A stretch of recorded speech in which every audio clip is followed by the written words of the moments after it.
What's good with the Culture family? Welcome back to another episode of Culture Kicks, where we showcase some of the hottest sneakers in the game. But today, we're not showcasing anything. I'm actually going to give you all some tips and strategies on how you can start making money off of StockX. Who doesn't love making money? Basically, what I'm going to do is I'm going to take you all through my flip of how I made $100 on my first flip, which was the Air Jordan 1s Lakers mid.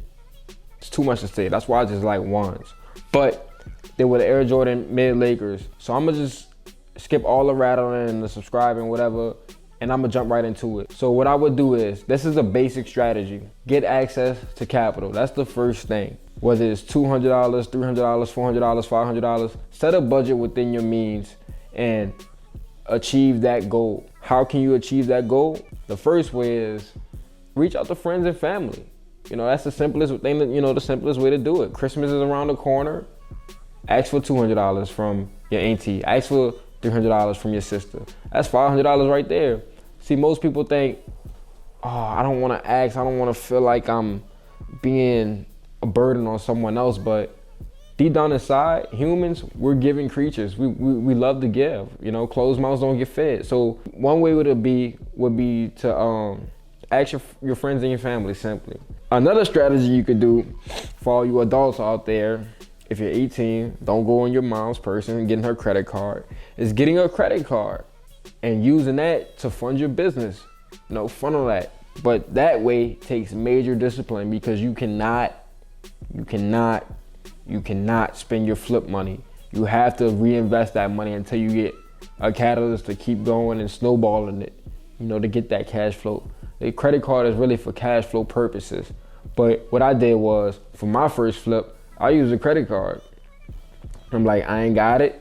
I'm gonna get these shoes. I'm gonna sit on them, see what I can do. This is my first flip. If you want to know how I actually go through the shoes and determine how and what shoe I want to get, go actually watch my first video. I take you through very, very basic strategies of how I actually go and find my sneakers. And the way that I usually do it is buying things that I like, that I have an eye for, a taste for, because you got to look at it like this. Some sneakers, you won't be able to flip like that. Like, that's just what it is. You got a bad investment. But at the end of the day, as long as you're willing to wear them, that's a win in my book. Sit on the shoe, sell a shoe, wear the shoe. At the end of the day, you like the shoe. And you're gonna have more positive energy geared behind you to even sell the shoe, and be patient with it. This is a patient game. So go through, find a shoe that you like, grab that credit card, have that little $500 on hand, whatnot, and cash out on it. That's the first thing, cash out on it.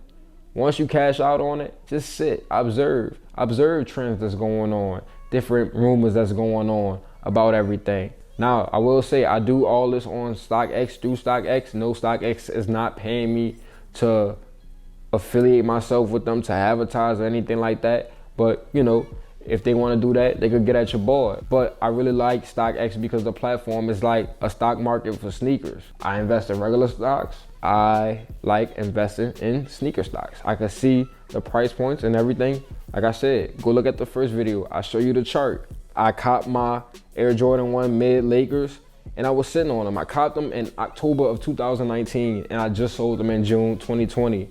That's 9 months. That's a long time to sit on sneakers. But that wasn't just my only sneaker that I was sitting on. Like I said, I was working, getting capital, buying more shoes. You can go look at all my other videos of how far I done came. Like, don't think you can't do it. I bought them, I sat on them, and tragically, Kobe Bryant ended up passing. Sad to say, the only reason I think those shoes went up was because there was a Lakers colorway and Kobe Bryant had just passed. God forbid that would have happened. Of course, I believe the sneaker was already trending upward. So I usually go in with the mindset that, you're gonna have to at least wait 4 to 6 months unless you have a shoe that you was able to cop through sneakers, or, that you was gonna be able to get on a release date and hurry up and quickly flip them. But I know a lot of people, they deal with bots. This is a no bot zone. Like, we do everything off of luck. We do everything off of hustle. We do everything off of strategy. And bots are strategies as well. I'm just lazy. I got so so much going on that I don't even like using bots. But yeah, man, I mean, that's pretty much it. That pretty much sums it up. Just make sure you have access to capital and keep trying, man. Find that shoe. You're gonna hit. You just gotta keep doing it over and over and over again. I started investing in shoes probably over a year ago, obviously. I said October. I copped the shoes. It's November now, so I've been doing this for about a year. Haven't really made that much money, but definitely have cash flow and profit, and that's what it's really all about. You know, to fund your business, to be able to get a business loan, to be able to set yourself up for financial success in the long term.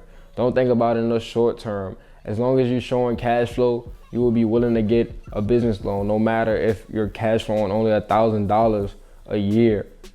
But that tells the bank, okay, he's putting his money into something and he's making money off of it. So obviously, if we gave him $1,000, now his room for inventory gets up there, up there, up there, up there. You know, you just keep going up. That's really pretty much it, man. You know, you learn how to do something one time, you can do it again. You can do it 3 times, you can do it 4 times, 5 times, 10 times, 25 times, 50 times, 100 times. Next thing you know, you're sitting on $1 million.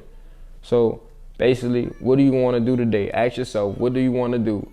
Do I want to really take the chance to do this, or am I scared? Am I impatient? Am I looking to get rich quick? Because trust me, man, I've been hustling for 4 or 5 years, and we just now starting to see a lot of fruits of our labor. But I will tell you, enjoy the process, love the process, and fall in love with the process. Fall in love with the people that you meet along the way. Go to sneaker cons, go to conventions, go meet people, go get in the door, so that way you could actually have access to exclusive releases. Like, these are all, it's networking based. That way you could have sneakers on the release date. You could cop about 4 or 5 of them instead of using a bot. You cop 4 or 5, look at it. Of course, you're gonna spend big money on it, but think about your return. Don't ever think about how much you spend, and think about the return. That's the easiest way to get over that hump. That's pretty much it. That's pretty much all that I had today. Let me know in the comments what y'all want me to talk about next. What shoes y'all want me to get on here. What guests y'all want me to get on here. And we're gonna make it happen. I appreciate y'all tapping in with me. I'm your host, TK. Appreciate y'all checking in with me. Peace out.